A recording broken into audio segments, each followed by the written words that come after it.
کہ بھئی جو پیدا کر رہا ہوں میں انسان جو پیدا کیا ہے یہ ایک مقصد کے ساتھ پیدا ہوا ہے. بے شک اس کی زندگی کا 2 سال بھی ہے، 3 سال بھی ہے، 10 سال بھی ہے، لیکن وہ با مقصد ہے اس کی زندگی. بغیر اہم یہ مقصد کی وہ زندگی نہیں ہے اس کی. اور یہ بہت زبردست پیغام تھا اللہ تعالیٰ کا. کتنا بڑا احسان کر دیا ہمارے پر. تو جنہوں نے اللہ سبحانہ تعالیٰ کے اس پیغام کو سمجھ گیا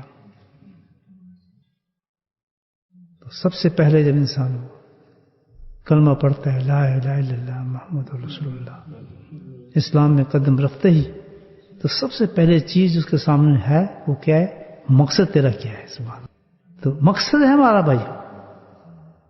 قرآن کہتا ہے مقصد کے ساتھ تم جانو. اور یہ دیکھیں کہ انسان کیا خوبصورت مذہب دیا اللہ پاک نے اسلام. ہر مسلمان اپنے ساتھ ایک مقصد رکھتا ہے. اس کو پتہ ہے کہ میں صبح اٹھوں گا الحمدللہ میں پھر نماز پہ جاؤں گا، پھر نماز کے بعد پھر میں یہ کروں گا، پھر میں ظہر پہ جانا ہے، پھر میں عصر پہ جانا ہے، پھر قرآن کی تلاوت کرنی ہے، پھر میں نے آ کے یہ ذکر کرنا ہے، پھر تسبیحات کرنی ہے، پھر مدرسے جانا ہے، بس کو پڑھانا ہے یا پڑھنا ہے. یعنی اس کی زندگی دیکھیں ہر لمحہ اس کو پتہ ہے میں نے اب کیا کرنا ہے. سبحان اللہ. اٹھنے کا پتہ ہے، سونے کا پتہ ہے، جاگنے کا پتہ ہے، بیٹھنے کا پتہ ہے. جہاں دیکھے گا اوہ یار یہ تو ظہر کا ٹائم ہے، بھاگ گیا کہ عصر کا ٹائم ہے. ایسا سسٹم دیتا ہے اسلام انسان کو، اور کام بھی نہیں رکتے اس کے، چوبہ دیتا ہے. سبحان اللہ. کیونکہ اللہ نے مقصد دیا ہے اسلام میں. مقصد کیا بتایا اللہ نے؟ خلق الجن والانس ليعبدون. کیا تھا مقصد بھائی؟ اللہ نے بس ایک، اور پوری زندگی کے اسلام میں ایک مقصد دیا ہے اللہ تعالیٰ نے. وہ ایک کام تم نے کرنا ہے، اس کام کو لے کے تمہیں پیدا کیا گیا اور اس کام کو لے کے تم نے واپس آنا ہے. تو کیا ہے؟ اللہ ليعبدون. صرف ایک کام ہوا ہے کہ تم نے میری عبادت کرنی ہے، بندگی کرنی ہے. کچھ نہیں ہوا اللہ نے دوسرا. کھانا دوں گا تجھے، کپڑے دوں گا تجھے پہننے دوں گا، تیرے لیے بارشیں برساؤں گا، تیرے لیے سمندر دوں گا، تیرے لیے مچھلی پیدا کروں گا، مرغیاں دوں گا، انڈے پیدا کریں گی، شہد کی مکھیاں دوں گا، شہد پیدا کریں گی. بس تو ایک کام کی طرف اپنے جم جانا. کیا اسلام کا میسج ہے؟ جم جانا، ادھر نہ دیکھنا، یہ تجھے پہنچتا رہے گا. تو حرکت کر یا نہ حرکت کر، تیرے رزق تیرے پیچھے بھاگتا رہے گا. لیکن کیونکہ ہم تو غیروں کے پاس چلے گئے نا، ہم اس پہ یقین نہیں آ رہا. ہم اللہ تعالیٰ کی عبادت کو چھوڑ کے اس مقصد کو حاصل کرتے ہیں جس کا اللہ تعالیٰ نے خود ہم سے وعدہ کیا ہے. یعنی کیا انسان سوچنے والی بات ہے کہ کہاں سے آسمان سے ہم زمین پہ گر گئے. عبادت کا جو مطلب ہے نا اصل اس کو سمجھیں کیا ہے. یہ ہے کہ جو عمل بھی تم کرو وہ اللہ کے حکم کے مطابق کرو. بس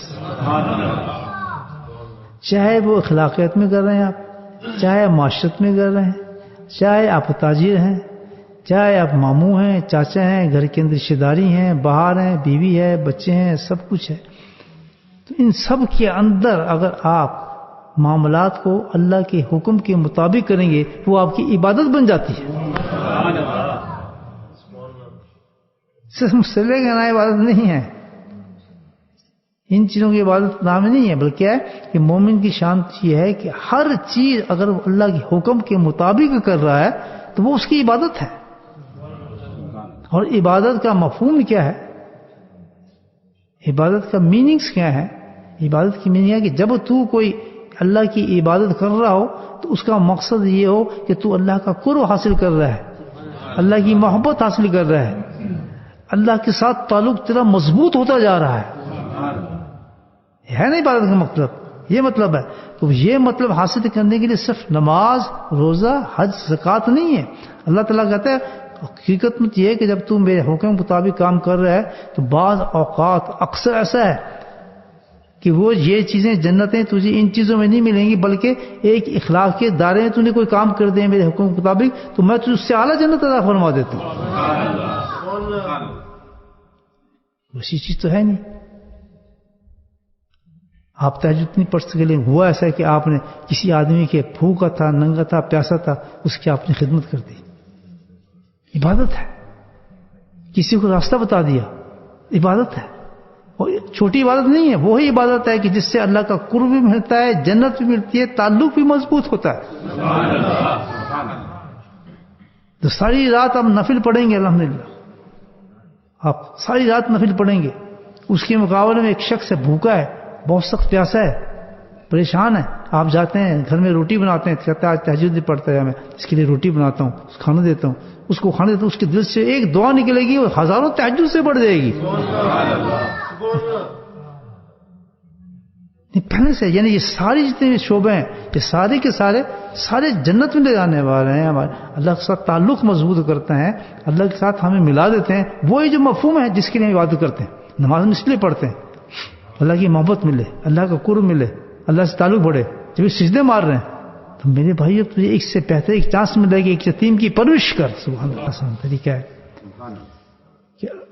جو میں نے اختیار کیا تھا کہ 2 رکعت نماز نفل پڑھیں اور نفل پڑھنے کے بعد اللہ کی طرف رجوع کرنے کے اللہ تعالیٰ میں آج دین تو سمجھوں، اس رمضان نے مجھے دین سمجھا دیا، میں تو ایک ہی طرف لگاؤں بس عبادت نماز کی طرف، باقی تو مجھے پتہ ہی نہیں. میں دل چلتا ہی اس طرف کہ میں اور کام بھی میرے ذمہ ہے، وہ بھی عبادتیں ہیں نہیں بلکہ ہیں عبادتیں وہ بھی، ان سے مجھے سب کچھ مل جاتا ہے.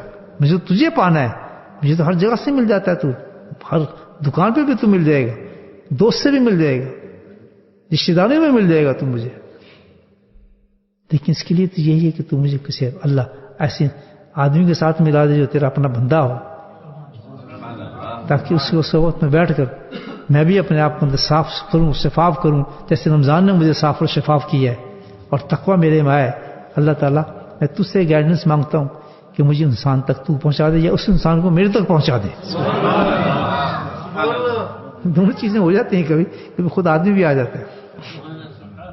انشاءاللہ آپ کر کے دیکھیں، کچھ ہی دن آپ یہ عمل کریں گے تو آپ کی کنڈی کھڑک جائے گی دل کی اور آپ کو آدمی نظر آ جائے گا جس سے آپ نے ملنا ہے انشاءاللہ. لیکن جب مل جائے آدمی تو اس کی قدر بھی کریں پھر یاد رکھیں. پھر اللہ تعالیٰ کی پکڑ ڈبل ہو جاتی ہے کہ میں تو آدمی ملا دیا، دور میں ملایا، نزدیک ملایا، جاپان ملایا، سعودی میں ملایا، جہاں بھی ملا دیا. اگر آدمی ملا دیا تو سب سے بڑی ناشکری ہوگی یہ روز قیامت، کیونکہ دین کا حاصل کرنے کا یہ چشمہ اس کو آپ نے بند کر دیا کہ اس کی تو نے صحیح قدر اور صحیح طریقے سے تو عمل نہیں کیا. جب تجھے میں نے کسی انسان سے ملا دیا تو بے وقوف تو دین کیا سمجھے گا؟ تو نے اس انسان کو ہی نہیں سمجھا، اس انسان کو تو نہیں سمجھا تو دین کو کیا سمجھے گا؟ تو پھر یاد رکھنا کہ پھر پکا سمجھ لینا کہ مجھے دین کا سارے راستے اس انسان سے ملنے ہیں. تو اس کے لیے سب سے بڑی چیز یہ ہوگی کہ اپنے کبر کو نیچے کرنا پڑے گا، اپنے دماغ کو نیچے کرنا پڑے گا اور اس شخص کی اطاعت کرنی پڑے گی تجھے. میرے حضرت فرماتے تھے، ان کا مقولہ پیش کر رہا ہوں، ظاہر ان کے حضرت نے فرمایا گا، ان کی حضرت تو بڑی اونچی چیز تھی. ان کے نام ہی لیں آپ لسٹ تو آپ کو ایسے لوگ نظر آئیں گے، حیران ہو جائیں گے کون زمانے کے لوگ تھے. جب اللہ تعالیٰ تمہیں ایسے انسان سے ملا دے تو بھائی اللہ والوں کو اپنے سے کوئی لالچ نہیں ہوتا، پجوانا نہیں چاہ رہے، وہ آپ سے یہ نہیں چاہتے کہ تو ہمیں ہمارے لیے ہماری مدد کرو، ہمیں کچھ دو. نہیں انہیں کیا تعلق ہوگا، وہ اللہ والا ہو ہی نہیں سکتا جو لوگوں کا ہاتھ پھیلاتا پھرے، اپنے دل کو ان کی دنیا کے پیچھے ان کے لیے پھرتا پھرے. ہم اب تک سناتے تھے کہ اللہ والا وہ ہوتا ہے کہ نہ آنے والی کی خوشی نہ جانے والے کا غم، بالکل فارغ ہوتا ہے. وہ نہیں پوچھتا کب چلا گیا، کون تھا، رونے بیٹھ جائے وہی تو بڑا میرا پکا مرید تھا یار، مجھے تحفے دیتا تھا، اب میرا کیا بنے گا. نہیں ہے، پوچھتا بھی نہیں کیوں نہیں ہے، بس دعا کرتا ہے اللہ تعالیٰ دین سے دور نہ کرنا اس کو، بس دین پہ قائم رکھنا. آ گیا تو شاید حکم کیا ہے کہ جس کوئی بندہ تیرے پاس آ جائے، دیکھیں کتنا بڑا، اگر تیرا بندہ تیرے پاس آ جائے تو میں بھیج رہا ہوں، پھر تو نے اس سے شفقت کرنی ہے، محبت کرنی ہے اور اپنا فیض پہنچانا ہے. تیری ڈیوٹی ہے کہ اس کا فیض پہنچانا ہے، تو فارغ چھوڑنا نہیں اس کو. ایسے نہیں جو دعوتی دیتے آؤ بھی ذکر میں، آؤ بھی چلو، منتیں کرتے ہیں، بنتے کرتے ہیں، گالیاں برداشت کرتے ہیں، لیکن نکالتے بھی نہیں ہیں، کہتے نہیں نہیں میری ڈیوٹی ہے، میں اس کو انشاءاللہ اللہ سے ملا کے ہی چھوڑوں گا. اللہ تک سے ان کی باتوں کا برداشت کرتے ہیں، مصیبتوں کو برداشت کرتے ہیں. بھئی یہ تو چلا ہے، نبی پاک سے چل رہا ہے اس سلسلہ. آپ یہ دیکھیں کتنی صحبتیں برداشت کی نبی پاک نے، کس لیے کی؟ اس لیے کہ وہ ملانا چاہتے تھے ہمیں اللہ تعالیٰ سے.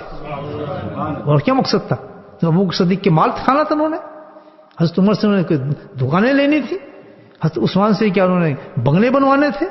نہیں نہیں، کچھ لالچ تھا، بلکہ کیا تھا، ہر حالت کے اندر چاہتے تھے کہ یہ لگ بک رہے ہیں، میں اس کو اللہ سے ملا دوں، بے شک مجھے پتھر پڑیں، گالیں پڑیں، کچھ والے کیا راستہ نہیں چھوڑا. اور ایک ایک کو وہ جو ان کے خلاف تھے، دشمن تھے، وہ سب اللہ کو ماننے والے بن گئے اللہ کے ساتھ. تو یہ شیخ ہوتا ہے. لیکن شیخ کا جب اتنا بڑا کام ہے تو مرید بھی تو کچھ سوچے یا نہیں سوچے؟ یہ نہیں سوچے. اللہ کا آج بھی میں لاکھ لاکھ شکر کرتا ہوں. اسی معاملے پھر سنت اللہ میں بہترین مرید عطا فرمایا اللہ تعالیٰ نے، بہترین خانقاہیں عطا فرمائی مجھے، اور ان خانقاہ پہ الحمدللہ خانقاہوں کی حفاظت کرنے والے اور خانقاہوں پہ آباد کرنے والے آج بھی سارے خانقاہوں میں بہترین لوگ عطا فرمائے. یعنی ہر چیز اللہ نے مجھے بہترین عطا فرمائی. اور کیوں بہترین فرمائی؟ اس کی مجھے بہترین شیخ عطا فرمائی. ایسی چیزیں ہیں جس پہ نعمتیں ہیں ہمارے پاس. تو جب آپ کو ایسا شخص ملے جس سے آپ نے تعلق رکھا ہے تو پھر تو آپ سوچیں کہ بھئی میں اس مقصد کو حاصل تو کروں اس سے. اس کے لیے حضرت فرماتے تھے کہ 3-4 کام تم نے کرنے ہیں. نمبر 1، محبت ہو تو اسی سے ہو، سبحان اللہ. اطاعت ہو تو اسی کی ہو، اللہ. خدمت ہو تو اسی کی ہو، اللہ. ہو کہ دیکھیں کہتے جب یہ 3-4 چیزیں تم نے اگر جمع کر لی، یہ حضرت کا لفظ بتا رہا ہوں میرے نہیں ہے، کہ اگر 3-4 تم نے کر لی تو پھر فیوز اللہ کی طرف سے فیوز، برکات، رحمتیں